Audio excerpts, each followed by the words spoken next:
Well, good morning, everyone. Today, we'd be remiss if we did not make some remarks about the extraordinary historic moment, or many moments, that happened yesterday in Israel. The world's eyes are still fixed on Israel, where President Trump is welcoming home now the last of the hostages who've endured 2 years in Hamas captivity.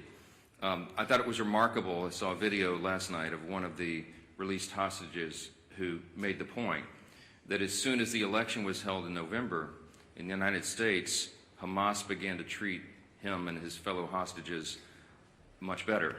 They fed them better, they respected them more, they changed the tone of how they treated them, they no longer spit upon them. As he said in his own words, elections have consequences. And he said or implied that the Hamas was counting on Kamala Harris to win and not President Donald J. Trump. But thankfully for the whole world, that didn't happen. And this is an historic moment. It deserves enormous credit and recognition on the world stage. It's truly, truly historic. For generations, we have aspired to peace in the Middle East, everyone around the world, and now President Trump has delivered it. I'm going to make an announcement today. It's the announcement in the U.S. that was made in the Knesset yesterday.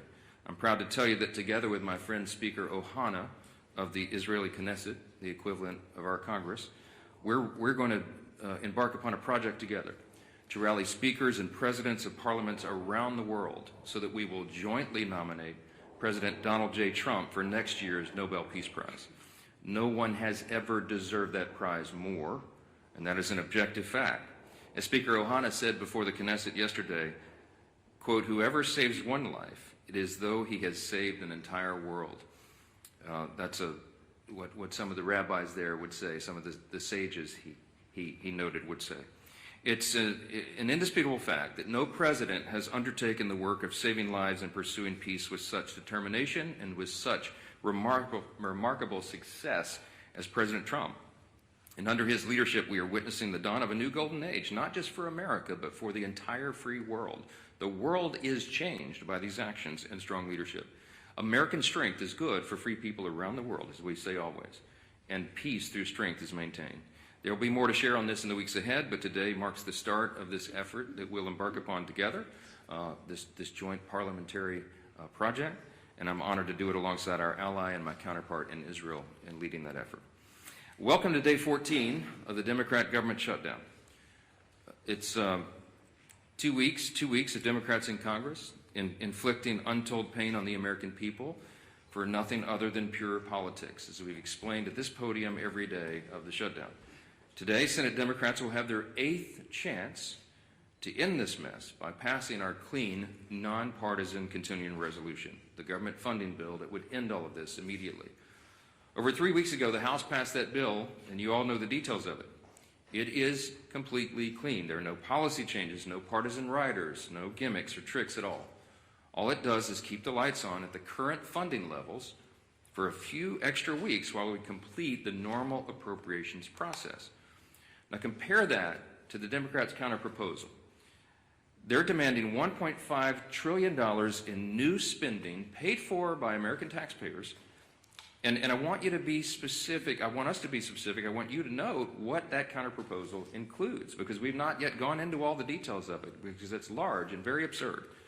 But here's some of the highlights of this. It would reverse common sense reforms that Republicans made in the Working Families Tax Cut that keep illegal aliens off taxpayer-funded health care. This is a fact. Page 57, section 2141 of their counterproposal, as we've been posting everywhere.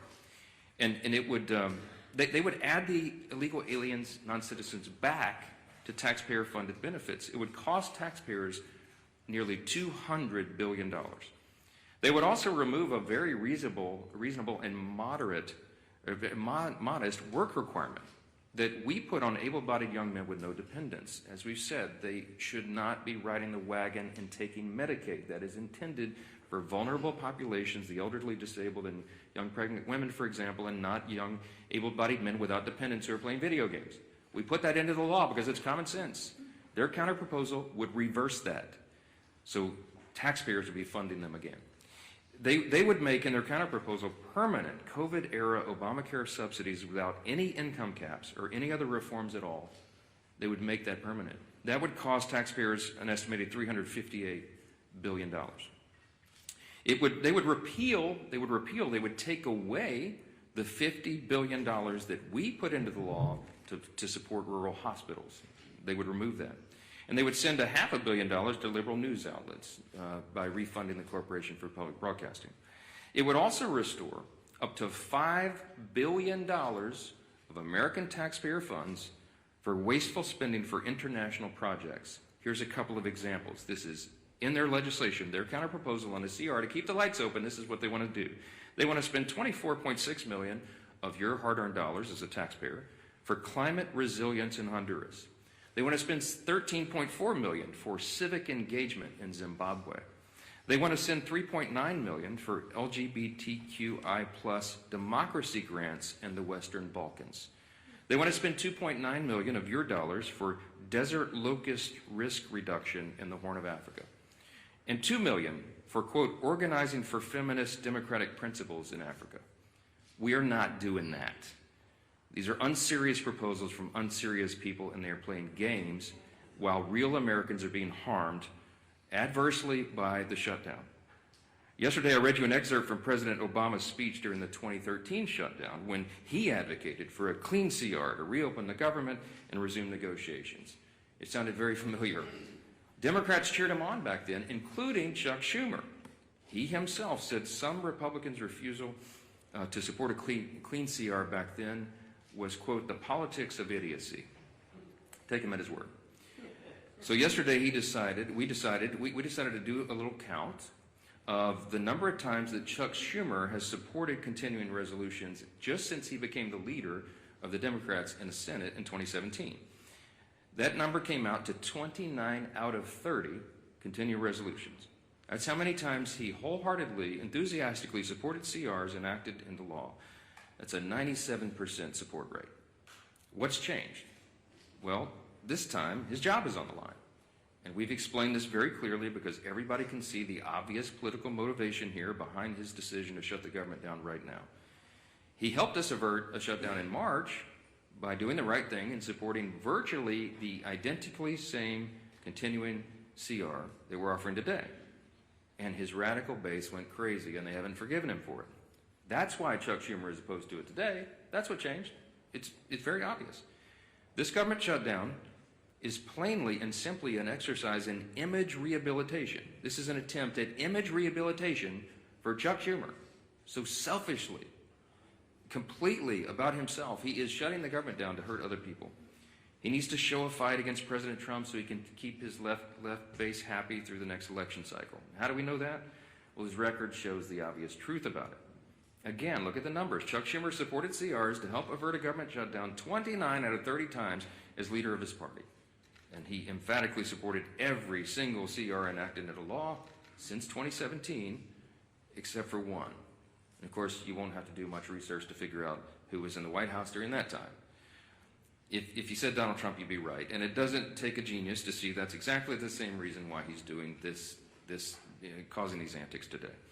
So what you'll also notice about the CRs is that they become routine. It's the routine thing to do around here. It's Washington's bad habit. And a CR was meant to be a temporary measure, is meant and designed to just keep the government open and funded for the people while Congress finishes its work on a final budget. And that's not happened in a long time. CRs have become too common. It's the status quo. It's not the way the founders intended for this process to work. The appropriations process was envisioned to be an exercise in good stewardship. They wanted the members of Congress to have open, transparent, bipartisan, line-by-line debate so that we could spend the people's money wisely. And that's precisely what Republicans are so eager to return to and what we have achieved. We are pushing that boulder uphill, as I've said, and for the first time since 2019, both chambers, House and Senate, have made real progress towards that stewardship goal. But we just need a little more time to finish it. That's the only thing the House passed CR does. It's a clean, short-term, nonpartisan continuance of funding so that that process can work out. Now, you've all heard Chuck Schumer demand that Republicans have to come to the negotiating table. Well before, this is an important answer to some of the questions that I anticipate you'll ask later because it comes up in every press conference. Why won't you negotiate? Here's the point. We were already doing that. Before the Democrats recklessly shut down the government for their own political purposes, Republicans and Democrats were already engaged in responsible, open, bipartisan processes to find answers to these problems. And what Chuck Schumer means when he says that he wants us to negotiate is that he is demanding, and he said it publicly, I can't believe he says the quiet parts out loud sometimes, but he wants a backroom deal. He wants a backroom deal that the American people will never see. He literally has said, we need the top 4 leaders to go into a room and work this out. Why does Chuck Schumer say that? Because that's how he's operated for decades. He's been in Congress since 1980. I was 9 years old in the 3rd grade when Chuck Schumer got here, okay? He is the broken status quo. We are trying to break the status quo so government works better for the people. And Chuck Schumer is resistant to that because he can't even imagine the way the founders intended for this to work. He doesn't want this open, everybody involved, all members, bottom-up process. He wants 4 people to go in a back room and just make this deal and hoist it down upon everybody else. I'm not participating in that. Chuck Schumer doesn't like that. He doesn't like that we're trying to get Washington to work again, because he doesn't know how to operate in that kind of system. And we're certainly not going to allow the American people to be taken hostage for his political gain.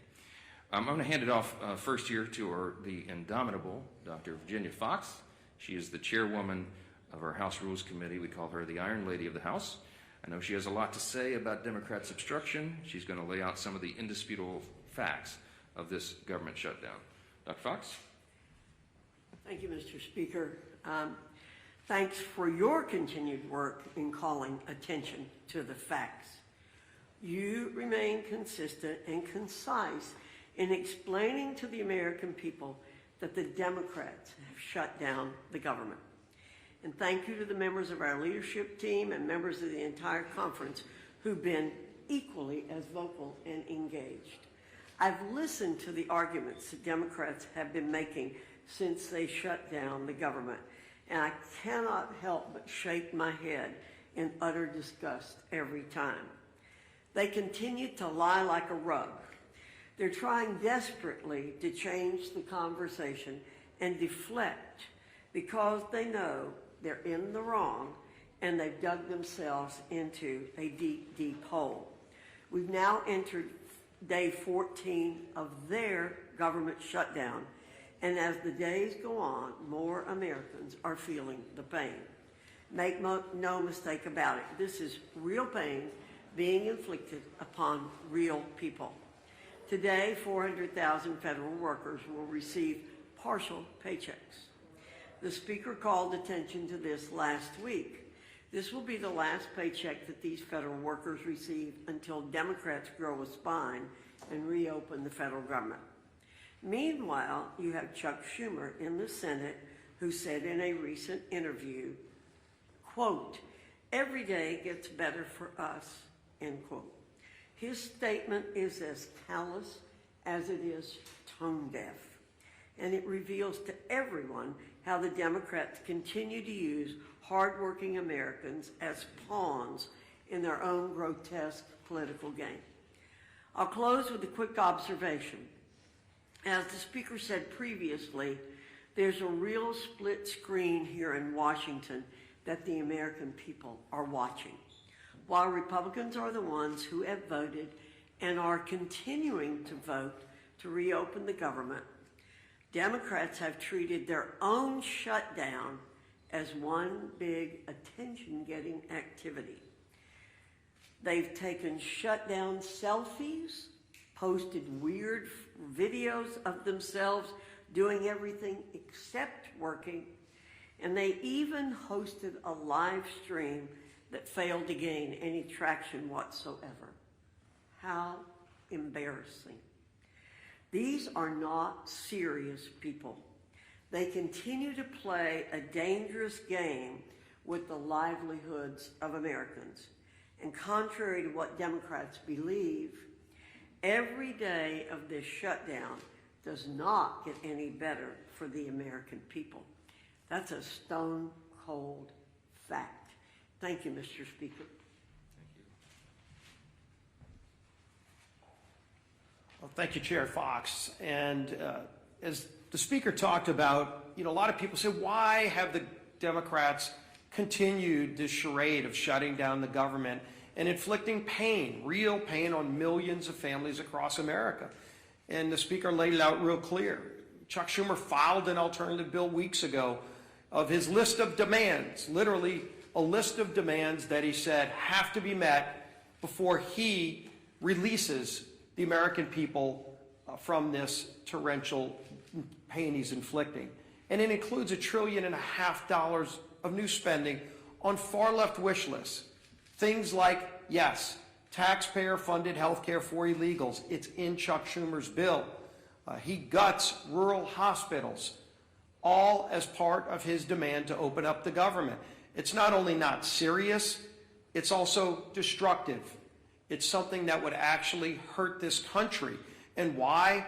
All so that he can show the radicals and the far left of his party that he's fighting Donald Trump. Everybody knows that's what this is about. Chuck Schumer is scared to death for his political future. He is way more concerned about his political job than he is about the jobs of millions of American families. And it's having a real impact on those families. Today, as has been pointed out, day 14 of the government shutdown that Chuck Schumer imposed on the country, and it is the day where checks would normally be starting to be processed for all of the government workers, many of whom will not get a paycheck because of Chuck Schumer's shutdown.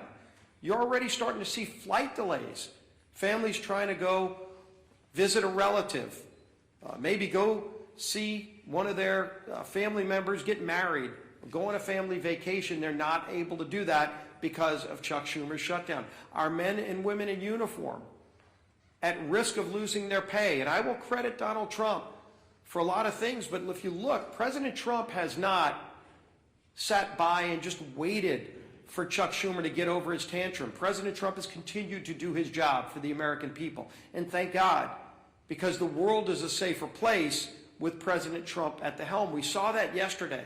What an historic day.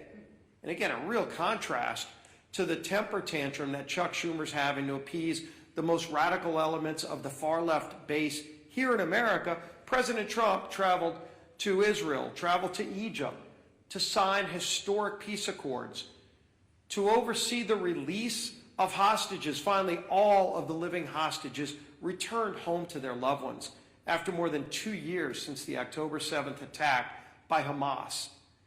And one of the hostages, I think it's really important to hear this, because when you talk about real leadership, not just here in America, and the leadership that President Trump has provided to our country, but what that leadership means to the world, not only to our allies, but to the bad guys around the world. And yes, there are really bad people around the world. One of the former hostages who was released yesterday, Omar Shem Tov, credited President Trump with getting the hostages home. And he said, Hamas, quote, was very scared of Trump. They wanted Kamala to be elected. As soon as Donald Trump was elected, they understood that he wanted to bring us back home. So immediately, the way they treated me changed. That was a direct quote from one of the hostages who was released yesterday. You can see that leadership by President Trump on the world stage. And just such an historic day, a day where people were literally dancing in the streets in Middle Eastern countries. Peace in the Middle East. It used to be a platitude that for decades seemed to be a mirage in the desert. And yesterday it became a reality because Donald Trump said he was going to do something that nobody else thought could be done, but he knew it had to be done. And he made it happen and gave so much closure, important closure to those families, brought their loved ones back home, but told the bad guys that you're on alert. It's a new day in the world. You've seen all countries come together to see that moment in Egypt where countries from all around the world stood up to terror and said, we're going to restore peace in the Middle East. We're all going to be a part of it. And there's only one man that brought that together, and it was Donald Trump. Even during a time where the contrast of Chuck Schumer throwing a temper tantrum here at home just to appease the most radical elements of his base, so that on the 18th, when they have the Hate America rally that everybody knows is coming, and that everybody knows Chuck Schumer needs to deliver a shutdown government to them to appease them. Well, how about you think about us? How about you think about those families who are struggling today because of Chuck Schumer's shutdown? There are real consequences to what Chuck Schumer is doing. Regardless of who he thinks he's appeasing, he is hurting so many people, millions and millions of people. But President Trump is not going to be daunted. President Trump found a way over the weekend to pay our troops. While he was finding peace in the Middle East, President Trump also found a way to say, even while Chuck Schumer doesn't care about our men and women in uniform, Donald Trump does. And he made sure that they will get their pay. But there's still so many others that won't because of Chuck Schumer's shutdown. This madness has to end. It is time for this shutdown to end. Chuck, don't wait for some mad march on the mall. Don't wait for some pats on the back for radical leftists who just want to hate America every single day because Donald Trump is in the White House. They can't celebrate the release of hostages because of the guy who achieved that release. That's a twisted small segment of our society. The rest of America is celebrating. The rest of America is proud of what we're achieving. And there's so much more that this great country can achieve if Chuck Schumer just got out of the way, just stopped blocking the progress that most Americans cherish, want, deserve. Our country deserves a whole lot better than what we're getting from the failed leadership. And as Speaker Johnson said, maybe it's because Chuck Schumer's been around too long and wants to hold on to the old way of doing things, the failed way of doing things, that he won't let it go.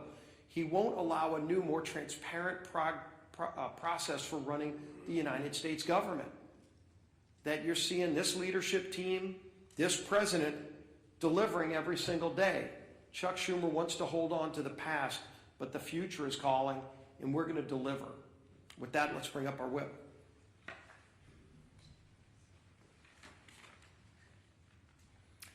As the Speaker noted, today should be a day of celebration. President Trump achieved a historic peace deal in the Middle East. The last living hostages held in captivity by Hamas have been returned with their families, reunited with their families. Yet, we're all here today marking day 14 of the Democrat shutdown. And to make matters even worse, if the Democrats had things their way, this would also mark the first week that our troops would not receive their paychecks. But thanks to the leadership of our Commander-in-Chief, President Trump, members of the military and their families will not be used as pawns in Chuck Schumer's shutdown game. Come tomorrow, our troops will get paid. But the consequences of the Democrat shutdown are real.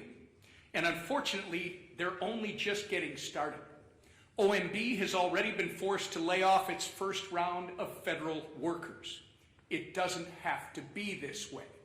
Chuck Schumer, if you open the government today, this would end.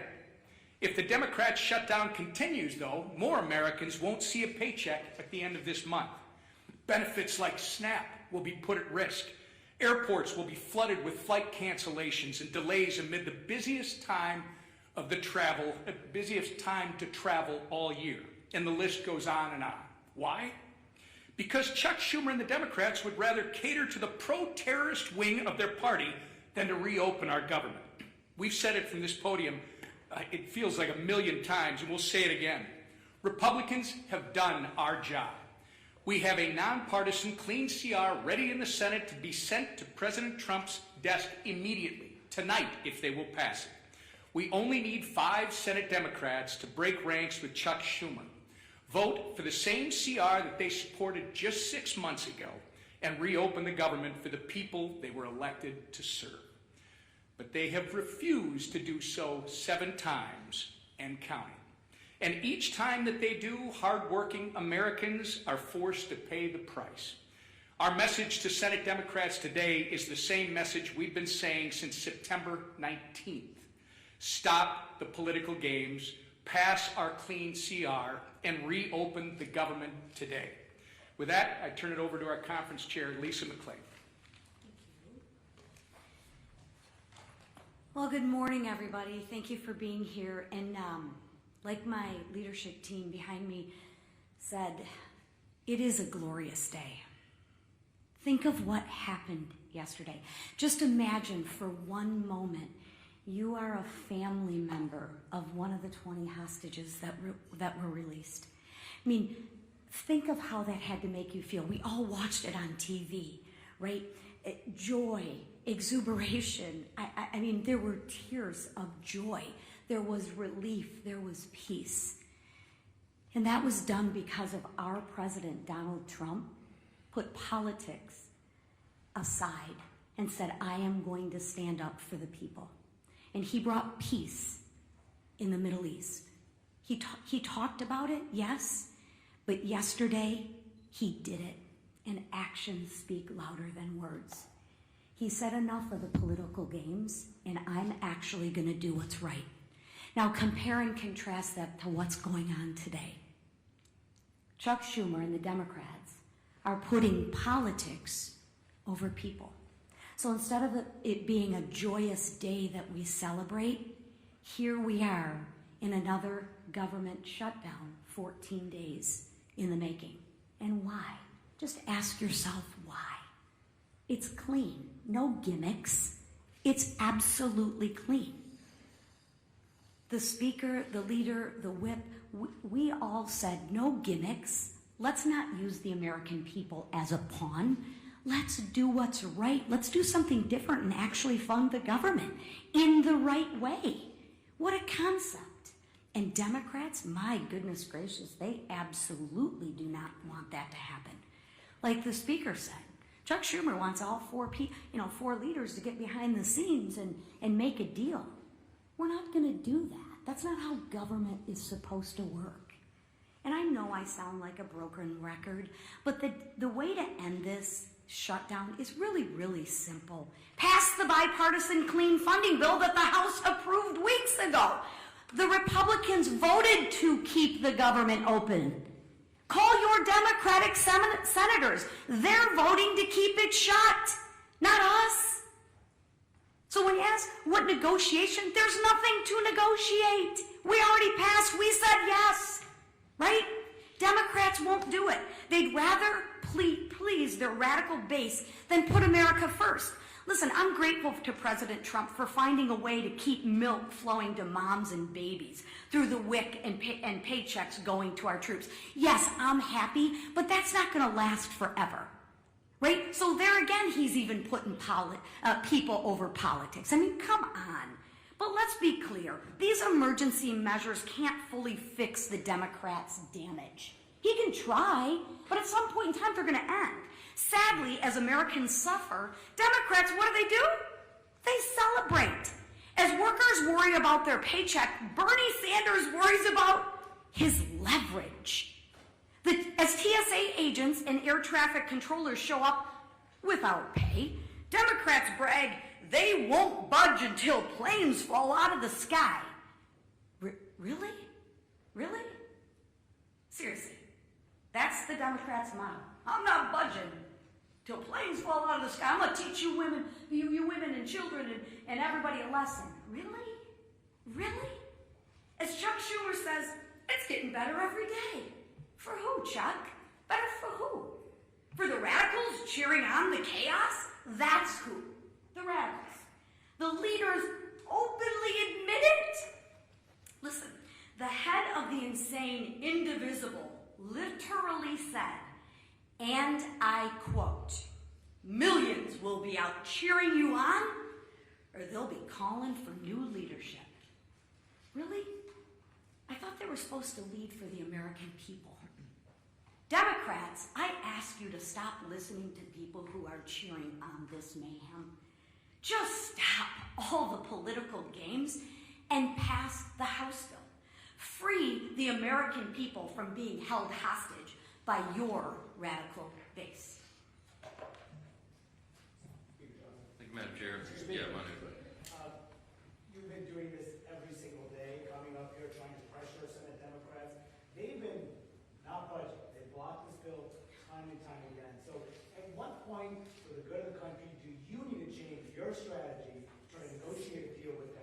It's a great question. Manu asks, why don't I change my strategy? I don't have any strategy, Manu. I'm doing the right thing, the clearly obvious thing, the traditional thing. That's exactly what Chuck Schumer voted for in March of this year and gave impassioned speeches was the right and only thing. I don't have anything to negotiate. I'll say this again to everyone here. We did not load up the temporary funding bill with any Republican priorities or partisan priorities at all. I don't have anything that I can take off of that document to make it more palatable for them. So all I am able to do is come to this microphone every day, look right into the camera and plead with the American people, as Chairwoman McClain said, to call your Senate Democrats and ask them to do the right thing. We're not playing games. They're playing a game. We're not. The strategy is to do the right and obvious thing and keep the government moving for the people. Why don't we close to their position? Their position is this, Manu. Their position is they want to spend $1.5 trillion in your tax dollars to fund nonsense overseas. They want to give $200 billion to illegal aliens. We are not going to do that. We're not going to do it. The American people don't want us to do it. And they're using this for partisan political purposes to give themselves cover. They don't want the Marxists to kick. Chuck Schumer doesn't want to get a Marxist candidate challenge, AOC or someone else. Mamdani is probably going to be sadly, shockingly, the mayor of New York City. Marxism is on the rise. Hey, this is not your father's Democratic Party, everybody, okay? They're turning into communists, openly. And so Chuck Schumer does not fashion himself as a communist just yet. So he's got to show a fight to these people. That's what this is about. I'm not playing his game, Manu. I cannot go in and say, oh, gee, Chuck, what can I offer you?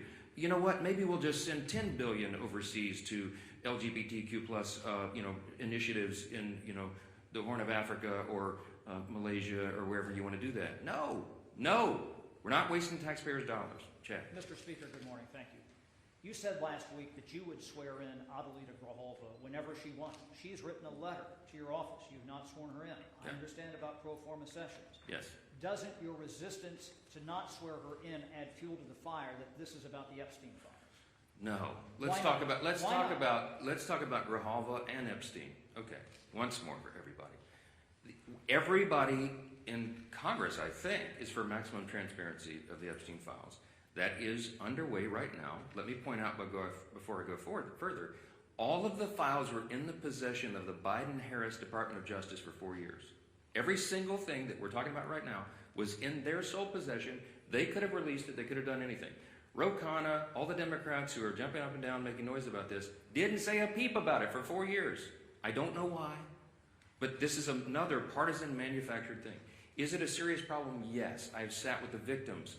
Some of the ladies who bravely have come forward and talked about the horrors that they sustained because of traffickers on Epstein Island and all the things he was involved in. Everybody involved in that should have the full weight of justice descend upon their head. And we're all for that. We want every single person who had anything to do with that to be exposed. But there's as many as 1,000 victims estimated. That's what the victims say. There may be 1,000 women who were made to suffer these unspeakable harms because of this. Many of them were underage at the time. They have not all chosen to come forward like some of these other brave women have for obvious reasons. And we have to make sure that when the files are released, their names are redacted so they don't suffer further harm. We have a duty and a responsibility. You can't just wave a wand and just, open the floodgates. You have to make sure that the victims don't suffer additional harms. That's all we've said. Let's make sure it's done the right way. The Grijalva, that's underway, by the way. The House Oversight Committee asked the Democrats and Republicans on that committee who are working on that vigorously.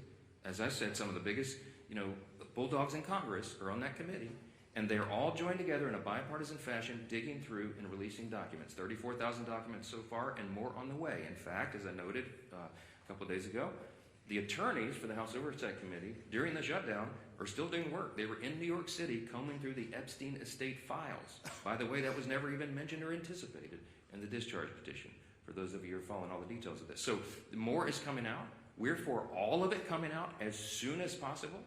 The only thing we want to make sure of is that the innocent victims are protected, and I think we have a responsibility to do that. With regard to Grijalva, our dear friend from Louisiana, Julia Letlow, won a special election back in 2021. It was in March, as I remember. Speaker Pelosi took 25 days to administer the oath of office to her. Now, no Democrats, jumped up and down and screamed about that, nor do I recall any Republicans, because everybody understood this is the process of the House. You do it as soon as you're able to do it. Ms. Grijalva won her election, and credit to her. She's going to fill her father's seat. I congratulate her.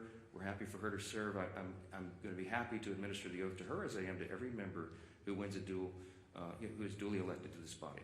It's a great honor. But she won her election after the House was out of session. So we've not had a full session. She deserves to have all the pomp and circumstance that everybody else does. She deserves to have a full House of members and go down and do the speech and have her family and friends in the balcony.